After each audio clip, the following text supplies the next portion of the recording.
Hello friends, welcome to another video. Today I am going to be reviewing A Court of Silver Flames by Sarh.J.Maas. Get that all on the screen there for you.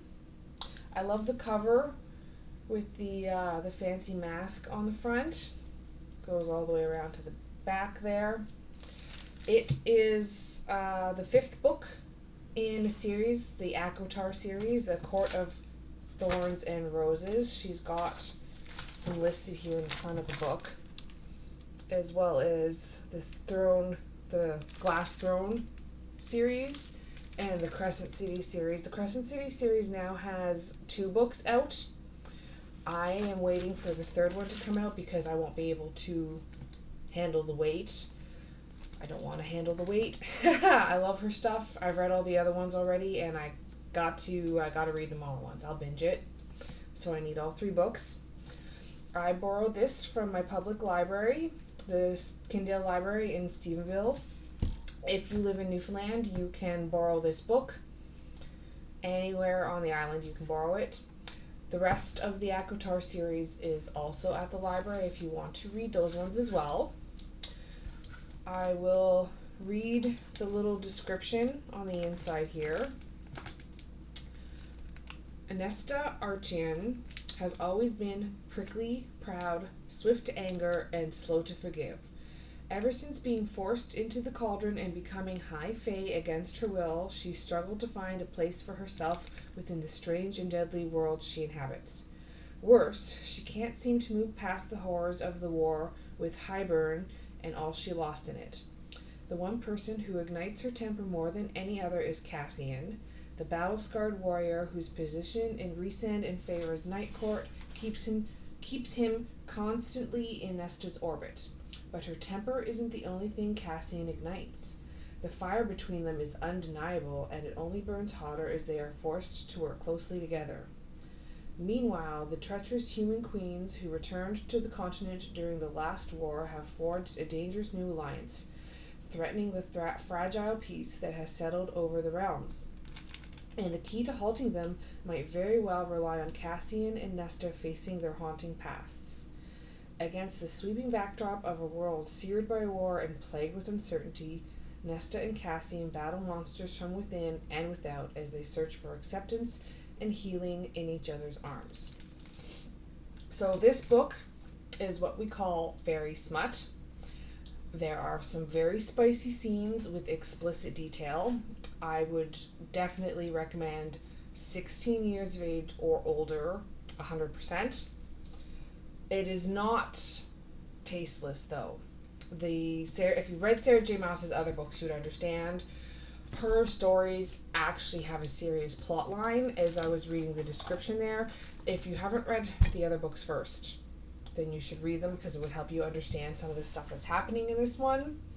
You could technically read it as a standalone, but I wouldn't recommend that. The book is mostly, like it said in the description, is Nesta's journey for how she deals with the past trauma and how she heals from it. Cassian definitely plays a major role in that. They have the forced proximity trope for sure. She meets some other friends along the way who also help her on her healing journey. I really liked the book. I liked the character's growth. You see a lot of growth in Nesta, as well as Cassian and some of her other friends, as well as they heal from their trauma, learn how to deal with it. The stuff that's happening with the cauldron and the human queens is sort of continuous from the story from the other books in the series, and that also helps her. It's sort of forcing her out of her comfort zone to help her heal more. Dealing with trauma is something that's very near and dear to many people's hearts. A lot of people find it very relatable. I find the characters very relatable to many different people, which is important. You gotta be able to relate to the characters to like the book. I found that the plot was paced very well. I liked the pacing. It was nice and even. There's some lots of good scenes in here. There's give me all the emotions. There's happy scenes, there's sad scenes, there's angry scenes. Of course, the romance scenes gives you all those different kinds of emotions, which is great. I like that. I like a good mix in my books. The smut is something that obviously doesn't bother me. So if it does bother you, maybe you don't want to read this book because, like I said, the scenes are quite explicit. But they do serve a purpose for the main story because they have to help deal with Vanessa and Cassian's healing, right? Which is good. There's a couple of twists thrown in, but they're not like completely out of the blue. If you know her writing style and you've read her other books, you could have predicted them. I'm the kind of person that likes to be surprised, so I don't really dwell too much or try and predict what's going to happen in the book. Some people do, some people don't. I can't think of what other books it really compares to because she's the first one that I've ever read that's sort of like this. Oh, I know, I could compare it to Wings of Shadow by Nikki Pau-Preto, which I have on the shelf behind me. I was just referencing it there. If you haven't read Rings of Shadow by Nikki Pau-Preto, you should definitely read those as well. Maybe I'll reread them so that it's fresh in my mind and do a review on those in the near future so you guys can get a feel for those books too if you haven't read them. But yeah, it's the fantasy with high fae and humans and all that stuff. I found the end satisfying. I liked the end. It's a good wrap-up ending. The ending of the fourth book was a wrap-up. I didn't realize she was going to write one for Nesta's journey, which is really nice that she did. But this one is good. The ending is nice and even and finished, and there's no loose ends. It'd be really nice if she did another book for Feyre's other sister, because that would be very nice to see her journey as well. She didn't suffer as well. I guess she did suffer trauma too. She just deals with it in a different way than Nesta does. So it'd be nice to see how her journey goes and how things happen for her. I don't want to spoil anything if you haven't read the rest of the ACOTAR series, because there's some stuff with the sister that I would mention, but I'm not going to because I don't want to spoil it.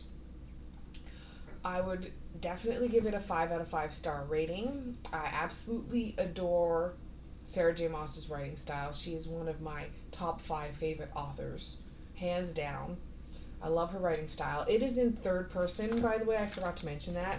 It is all narrated, from no one's particular point of view, and you sort of get to see from other characters throughout the whole book. It's not like it's all just Nesta speaking in first person. It's third person from everyone's point of view, which is kind of nice. Although, like I said, Nesta is the main character. It's mostly from her point of view, but there are some scenes from other people's point of view that she's not in. But that's good. I like the way she does that. 5 out of 5 stars. I like the writing style. I like the plot line. I couldn't put it down. It was a page turner for me. I absolutely loved it. I definitely want to read it again. And like I said, I borrowed this one from the library, and I will be purchasing a copy for myself, for my own library, because I want to own it and read it again. Plus it goes with the rest of the series that I already own, so I need to, finish my set, obviously. Like I said before, I would highly recommend it, especially if you are a fan of fairy smut, if you are a fan of high fae fantasy books. It's got intrigue, it's got fighting, it's got romance, it's got some mystery to it. It's got a little bit of everything. It is a good overall whole round of a whole bunch of different stuff. And like I said, I can't say enough how much I love Sarh.J.Maas. I will not be reviewing the older series, the Glass of Throne Glass. Why can't I say that properly right now? The Throne of Glass series. I will not be reviewing that or the rest of the ACOTAR series. If she comes out with another one for Feyre's other sister, I'll probably review that one. And I will review the Crescent City series, but I kind of want to wait for the third book to be finished. I might look up and see when the third book is supposed to be published and read the first two so that I'm done by the time the third one gets published. Maybe. We'll see. But yeah, highly, highly recommend. Check it out. One of my favorite authors. Thank you for watching another review video. I hope you enjoyed it. Please like and subscribe. I will put a link in the comments below to where else you can find me on Instagram and Patreon and now I can't remember. Goodreads. That's it. Goodreads. I hope you guys have a wonderful day, and I will see you in the next video.